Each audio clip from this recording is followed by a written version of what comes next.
అందరికీ praise the lord. యేసుక్రీస్తు నామంలో మీకందరికీ యాష్ వెనస్డే శుభాకాంక్షలు తెలియజేస్తూ ఉన్నాను. భస్మ బుధవారము క్రైస్తవులు ఆచరించాలా వద్దా? ఇదొక ప్రశ్న. దేవునికి స్తోత్రం. దేవుని బిడ్డలారా, క్రైస్తవులు భస్మ బుధవారమును ఆచరించాలా వద్దా? ఇది క్రైస్తవులలో ఒక ప్రశ్నగానే మిగిలిపోయింది. ఇప్పుడున్న జనరేషన్ కూడా కొంతమంది ఆచరిస్తున్నారు, కొంతమంది ఆచరించడం లేదు. ఎన్నో ప్రశ్నలు మరి కలిగి జీవిస్తూ ఉన్నారు. నిజమే, మీరు ఆ విధంగా కలిగి జీవించడం కూడా కరెక్టే. కానీ బైబిల్ ఏం చెప్తుంది? బైబిల్లో ఉన్నదా లేదా?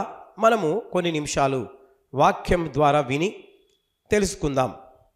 క్రైస్తవులు బైబిల్లో ఏమి వ్రాయబడిందో ఈ భస్మ బుధవారము గురించి, ఎవరు ముందు దీనిని పాటించారో తెలుసుకుందాం. చరిత్ర ఏం చెబుతుందో తెలుసుకుందాం. ఏదైనా సగం సగం విని ఆగకండి, పూర్తిగా తెలుసుకోండి. దీన్ని గూర్చి బైబిల్ పాటించమని చెప్పిందా? బైబిల్ అలా చెబితే దీనిని పాటించాలని ఎక్కడా చెప్పబడలేదు. పూర్వము కాన్స్టెంట్ గారు ప్రపంచంలో ఆయన చక్రవర్తిగా పరిపాలిస్తున్న కాలంలో రోమిలు అందరూ ఉంటుండగా కాన్స్టెంట్ గారు మొట్టమొదటి ఆయన అందరినీ పిలిపించి నిస్యా అనే ఒక సభ ఉండేది. అనగా అందరూ కూర్చుని ఏదైనా జరిగినప్పుడు, ఎవరన్నా మరణించినప్పుడు, ఆ విధంగా వాళ్ళందరూ కూడుకొని ఈ నిస్సి సభలో మాట్లాడుకునేవారు. ఈ సభ 321 ఏడీలో జరిగింది. ఎప్పటి వరకు? 337 వరకు. అందరూ కూర్చుని యేసు ప్రభుల వారు మరి చనిపోయి తిరిగి లేచారు కదా, మనం ముందు వారము పశ్చాత్తాపపడి ప్రాయశ్చిత్తము చేసుకుంటే బాగుంటుంది కదా అని ముందుగా 40 గంటలు ప్రార్థన చేయడం ప్రారంభించారు. అనగా 40 hours they had prayed together in నిస్యా సభ. వాళ్ళు ఆ విధంగా ప్రార్థిస్తూ ఉంటుండగా 40 గంటలు they spend with God. 40 hours they spend with God. చెప్పిన తర్వాత వాళ్ళు ఆ విధంగా ప్రార్థిస్తూ, పశ్చాత్తాపడుతూ, ప్రార్థిస్తూ ఆ 40 గంటలు గడిపినట్లుగా చరిత్ర చెప్తూ ఉంది. సందేహం ఏమీ లేదు. ఇంకా ఏం చేద్దామని ఆలోచించారంటే, ఈ యొక్క యేసుక్రీస్తు ప్రభుల వారు చనిపోకముందు పరిశుద్ధ ఆదివారం, హోలీ వీక్ అని చెప్పి 7 రోజులు చేస్తారు. ఆ 7 రోజులు యేసు ప్రభుల వారు చనిపోకముందు వారు దేవాలయంలో కూడుకుంటూ వారం రోజులు ప్రాయశ్చిత్తము పడుతూ ఆ 7 రోజులు సరిపోతలేదు కాబట్టి 40 రోజులు శుద్ధ భక్తితో పాటిద్దాం అని ప్రారంభించారు. 40 గంటలు సరిపోవడం లేదు, 40 రోజులు ఉపవాస ప్రార్థన చేద్దామని చెప్పి మళ్ళీ ఆలోచన చేసి ఈ 40 రోజుల ఉపవాస ప్రార్థన ప్రారంభించారు. యేసు ప్రభువు వారు శ్రమలను 40 రోజులు అనుభవించారు కాబట్టి క్రైస్తవులుగా అన్ని సంఘాలలో పాటిద్దాం అని రోమా ప్రభుత్వం వారు, కాన్స్టెంట్ గారు నిర్ణయించారు. పాత నిబంధన గ్రంథములో ఒక వాక్యాన్ని ఆధారము తీసుకొని ఆజ్ఞను పాటించారు. ఆ వాక్యం ఏంటో మీకు చూపిస్తాను, చూడండి.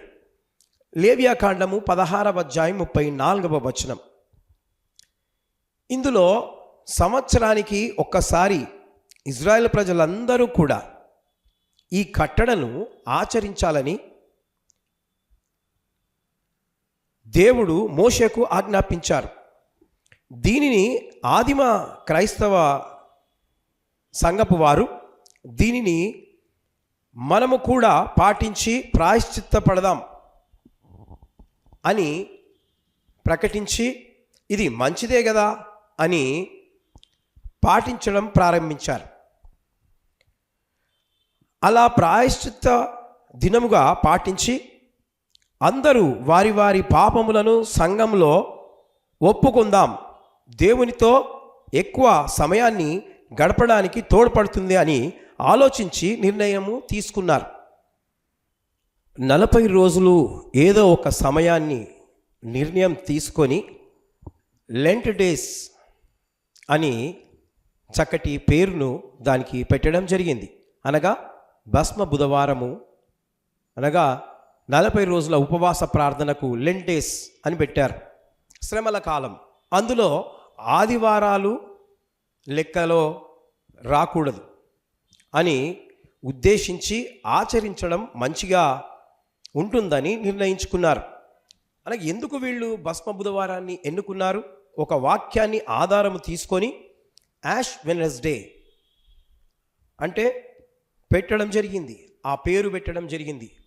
ఆ బూడిదను ఆ మట్టల ఆదివారం రోజున ఎండబెట్టి వారి ఇండ్లలోకి తీసుకుపోయి సిలువ ఆకారంతో తిరిగి ఆ కాల్చిన బూడిదను తీసుకొని దాపెట్టుకొని ఈ యాష్ వెడ్నెస్డే రోజు వారి నుసిటిపై క్రాస్ వేసుకొని పశ్చాత్తాపడుతూ వారి పాపముల నిమిత్తమై వాళ్ళు ఆ విధంగా అలనాడు దిస్ ఇస్ యాష్ వెడ్నెస్డే, బూడిద బుధవారము అని పేరును పెట్టుకొని వాళ్ళు ఆచరించడం ప్రారంభించారు. ఎవరైనా చనిపోయినప్పుడు కూడా ఈ పదాన్ని వాడుతూ ఉంటారు. ఎవరైనా మరణించినప్పుడు ఏంటంటే భూస్థాపన కార్యక్రమము చేసేటప్పుడు కూడా వాడుతూ ఉంటారు. ఏమని అంటే ఈ దేహమును మట్టికి మట్టిగాను, దుమ్ముకు దుమ్ముగాను, బూడిదకు బూడిదగాను, అనగా ధూళికి ధూళిగాను ఈ నేలకు అప్పజెప్పుతున్నాను అని అంటారు సమాధి చేసే పాస్టర్ గారు. నిజమే, ఎందుకంటే ఈ దేహము మట్టితో చేయబడింది గనుక ఇది తిరిగి మట్టిలో కలవవలసిందే, బూడిద అయినా కూడా మట్టిలో కలవవలసిందే. కాబట్టి మనిషి పాపం పోవడానికి మరి ప్రాయశ్చిత్తము చేస్తూ ఉన్నట్లుగా వాక్యంలో మనం చూస్తున్నాం. ఏంటంటే యాష్ వెడ్నెస్డే అని పెట్టడం ఎందుకు జరిగిందంటే వాక్యం చూద్దాం. సంఖ్యాకాండము 19వ అధ్యాయము 9 మరియు 17 వచనాలలో బైబిల్లో ఉపవాసం ఉండి తమ్మును తాము బూడిదలో కూర్చుండి గోనె పట్ట కట్టుకొని కొనేవారు ఎవరైనా చనిపోయినప్పుడు కూడా ఈ పదాన్ని వాడుతూ ఉంటారు. కాబట్టి దేవుని బిడ్డలారా, మీరు బైబిల్ ఉన్నవారు మీరు తర్వాత చదువుకోవాలని ప్రభు పేరిట మనవి చేస్తున్నాను. ఇవన్నీ కూడా పాత నిబంధన కాలంలో అబ్రహాము కానివ్వండి, యోబు కానివ్వండి, మరి యోనా కానివ్వండి, ఇలా కొందరు భక్తులు భస్మ బుధవారమును అని పాటించారు. మరి ఈ రోజుల్లో కొత్త నిబంధనల కాలంలో ఉన్నాం. ఇవి చేయొచ్చునా మనం అంటే అవన్నీ మనం చేయకూడదు. ఇవి కేవలం ఆచారం మాత్రమే. యేసు ప్రభు వారు ఆచారాలు చేయకూడదు అని అన్నాడు. ప్రియమైనటువంటి దేవుని బిడ్డారా, నీవు ఈరోజు ఆచారం చేస్తూ ఉంటే యేసు ప్రభు వారు ఎక్కడ చెప్పే వాక్యంలో రాయబడి లేదు, ఎవరు ఆచారాన్ని చేయకూడదు అని అన్నాడు. అయితే నూతన నిబంధన వీటిని గూర్చి ఏమి తెలియజేస్తుందనంటే జాగ్రత్తగా వినండి. నేను చెప్పే మాట మీరు జాగ్రత్తగా వినాలని ప్రభు పేరిట మనవి చేయుచున్నాను. ఇది పాటించొచ్చో లేదో అంటే ఎవరికి వారే వ్యక్తిగత జీవితము మనము చేసుకోవాలి. వ్యక్తిగతంగా నీవు ప్రార్థన చేయాలని, ఉపవాసం ఉండి ప్రార్థన చేస్తే నీ ఆరోగ్యం కూడా బాగుంటుందని చెప్పబడి ఉంది. కాబట్టి దేవునికి స్తోత్రం కలుగును గాక. మరి ఎవరెవరు పాటిస్తున్నారో ఎవరెవరు పాటిస్తారో లేరో నాకైతే తెలియదు. చాలా ఇండిపెండెంట్ సంఘము కలిగిన వారు ఎవరు పాటించరు. సామాన్యంగా పెంటికోస్టల్ చర్చ్ వారు పాటించరు, హెబ్రోన్ చర్చ్ వారు పాటించరు. కాకపోతే పాతకాలము చర్చెస్ వాళ్ళు, పురాతనమైన చర్చెస్ కలిగిన వారు, వాళ్ళు ట్రెడిషనల్గా ఇది చేస్తూ ఉన్నారు. దాన్ని కలిగి ఇండిపెండెంట్ సంఘస్థులు కూడా కొంతమంది చేస్తూ ఉన్నారు. నేను చెయ్యొద్దని చెప్తలేను, ఎవరిని విమర్శిస్తలేను. కాకపోతే యేసు ప్రభుల వారు ఈ కొత్త నిబంధన గ్రంథంలో ఏమని రాశాడనంటే, మీరు మీ పాపములు తీసివేసుకోవడానికి నేను మీ కొరకు ఆ పరిశుద్ధ రక్తాన్ని చిందించాను. మీరు ఆ విధంగా ఉండి, మీరు ఉపవాసం ఉండి పాపాలు పోవడానికి అంత ప్రాయశ్చిత్తపడ్డ అవసరం లేదు. అయినా ఏదో రకంగా ఈ 40 రోజులు ఉపవాసం ఉంటూ ప్రార్థనలో గడుపుతున్నారు కాబట్టి మీరు ధన్యులు. కనీసము ఆ విధంగా చేసిన వారిలో మనసు మారొచ్చు, ఇంతకుముందు పాత అలవాట్లను వదిలేసుకోవచ్చు. కానీ కొంతమంది 40 రోజులు మాత్రమే ఆపేస్తున్నారు, అయిన తర్వాత తిరిగి అదే తప్పు చేస్తూ ఉన్నారు.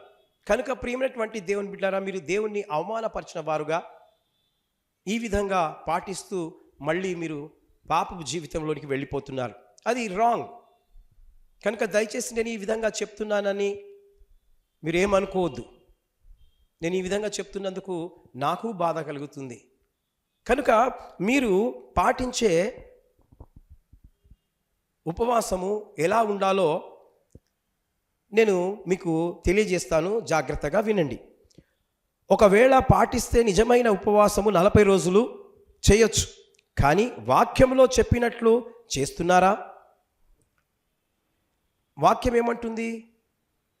ఉపవాసం ఉన్నప్పుడు ఏ పని చేయకూడదు, పనికి వెళ్ళకూడదు, పని వారితో కఠినమైన పని చేయించకూడదు, సమయాన్ని కేటాయించుకొని ప్రార్థనలు చేయాలి. అయినా ఎవరి కోసం చేయించున్నారు? దేవుని కోసం చేయించున్నారా? యేసయ్య ఎక్కడ చెప్పలేదు తన కోసం చేయమని. అయినా సిలువ మోసేటప్పుడు నా కోసం ఏడవకండి, మీకోసం మీ పిల్లల కోసం ఏడవండి అని క్రొత్త నిబంధన గ్రంథంలో చాలా చక్కగా యేసు ప్రభుల వారు చెప్పారు. శుద్ధీకరణ ఎలా వస్తుంది అంటే వాక్యములో ఇలా వ్రాయబడి ఉంది. నీకు శుద్ధీకరణ నీకు కావాలి అని నీవు తలంచితే బైబిల్ గ్రంథంలో చాలా చక్కగా దేవుడు వ్రాసి పెట్టాడు. కాబట్టి నేను చెప్తున్నాను, నేను చదువుతాను కూడా, మీరు జాగ్రత్తగా విని మీరు ఏ విధంగా చేయాలో, ఎవరి కోసం చేస్తున్నారో తెలియాలని నేను ఈ మాటలు మీకు తెలియజేస్తూ ఉన్నాను. హెబ్రీలకు రాసిన పత్రిక 9వ అధ్యాయం 13-14 వచనాలలో దేవుడు చాలా చక్కగా మనకు వ్రాసి పెట్టాడు. నేను చదువుతాను, మీరు వినండి. ఏలైనగా మేకల యొక్కయు ఎడ్ల యొక్కయు రక్తమును మైలపడి వారి మీద ఆవు దూడ బూడిదే చల్లుటయు శరీర శుద్ధి కలుగునట్లు వారిని పరిశుద్ధపరిచిన ఎడల నిత్యుడగు ఆత్మ ద్వారా తన్ను తాను దేవునికి నిర్దోషిగా అర్పించుకొనిన క్రీస్తు యొక్క రక్తము నిర్జీవ క్రియలను విడిచి జీవము గల దేవుని సేవించుటకు మీ మనస్సాక్షిని ఎంతో యొక్కముగా శుద్ధి చేయును. చూడండి దేవుని బిడ్డలారా, మీ యొక్క ఆత్మ శుద్ధి కావాలి, మీ పాపము వెళ్ళిపోవాలి అని నీవు తలంచినట్లయితే కోళ్ళ యొక్క, మేకల యొక్క, ఎడ్ల యొక్క రక్తము అవసరం లేదు. ఆ బూడిదని తీసుకొని చల్లుకున్నంత మాత్రాన ఏమి పాపము పోదు.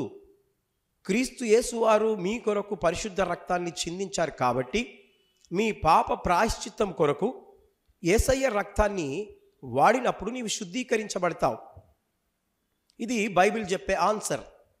కనుక ఇందు మన శుద్ధీకరణ ఎలా జరుగుతుందో చాలా చక్కగా వ్రాయబడి ఉంది.